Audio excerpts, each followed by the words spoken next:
Okay, this is a part two because I'm like, the joke is I want to go to the gym because the joke is I can only go to the gym in the mornings.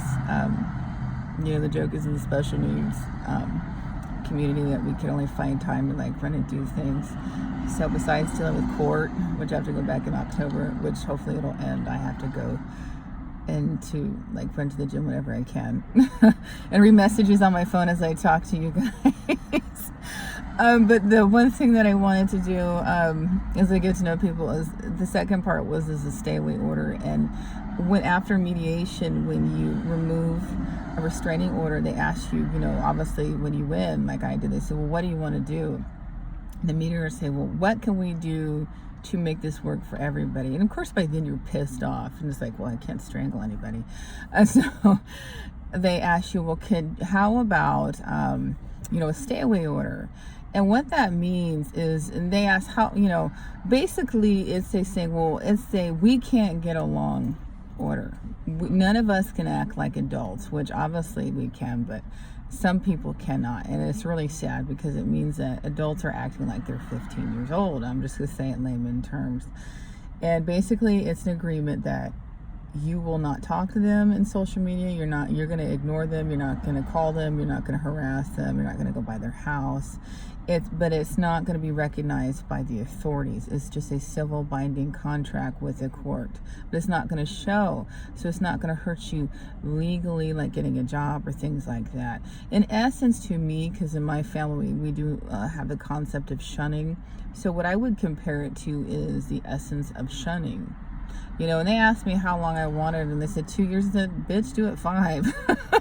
Because by then I was so pissed off. And I'm still, it's the concept that you are so disgusted with somebody, you don't like this person, or one side says, you know what, we're just gonna not talk to each other for X amount of time.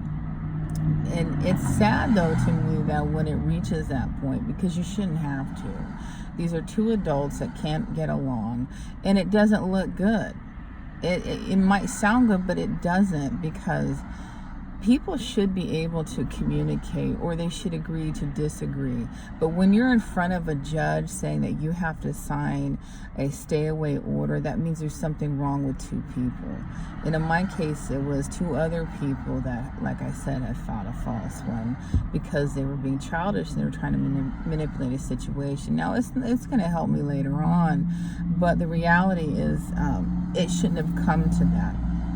It shouldn't come to that for anybody. Now, it's like I said, it's not enforceable with the police, but what it does allow is if either party, and even for myself, because I'm the one that asked for it, so even applies to myself. But if anybody violates the stay away, so say for example, if anybody shows up at the house, or if somebody calls somebody, you can take that person back to court, and it'll piss a judge off and say, you couldn't even follow this, so they'll file a restraining order against them, and then they'll get arrested later on. So the judges are saying, if you too, it basically it's a way to show the judge, can you or can you not actually follow directions?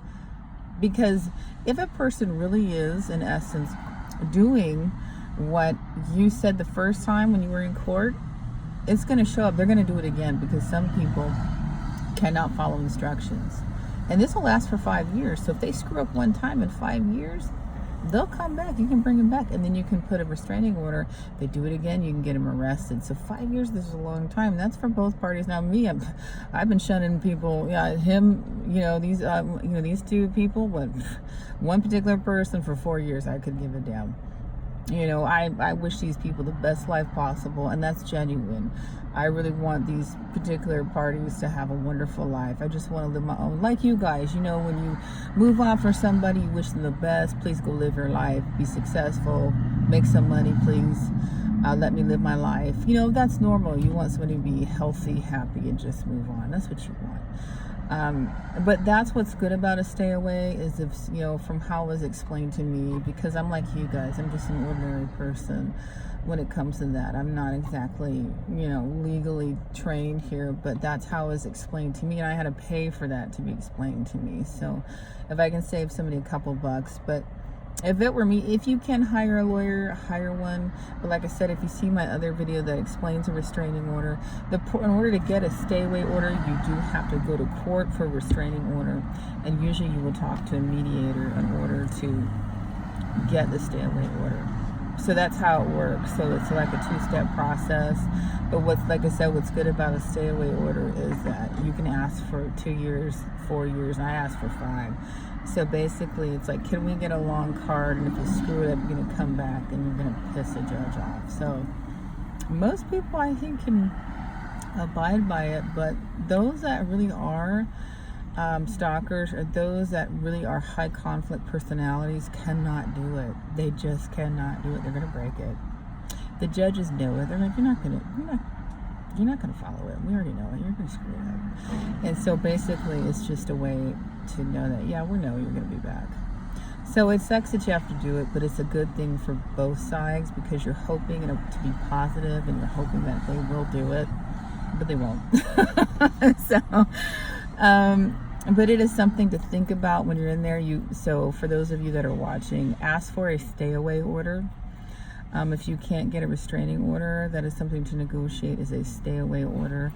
So if you don't have an attorney, don't be surprised if they ask for that, because if you do have evidence of all those phone calls, if you watch my first video, please print out your paperwork, go to your Verizon records and print out, if you are getting, like I said, all those unknown numbers. I'm talking a bunch of them, just somebody calling you. Well, obviously you're being harassed. You don't know who's calling you, right? You've been here. Print all that out. Somebody's harassing you. If you go and file police reports, okay? File police reports. If you're getting all these unknown harassing calls. And if somebody out of nowhere has filed a restraining order against you, you know it's false, start going to the police and saying, hey, somebody's calling me. Because when somebody files a restraining order against you, it goes both ways. They can't talk to you, you can't talk to them, but all of a sudden you magically start getting all these unknown phone calls out of nowhere. You know what? And I'm talking 50 a day, 100 a day. No, I don't think so. This is a game. So what you do is you go to the cops and you start filing that, and you start showing it, and you build up a police case. And by the time you get there, the court's not stupid. It's like, yeah, this is a game. So that's how you beat it. You play the game, and it's unfortunate that we have to do this, but this is not the average situation, and sometimes you're not dealing with the average person. So I had to make this and get it out, because I do know that it has been asked of me, and I hope it helps. And like I said, I'm not a legal person, but this is my personal experience, and if it can save somebody some money, I hope it does. So all right, well, take care, have a nice day. All right, bye-bye.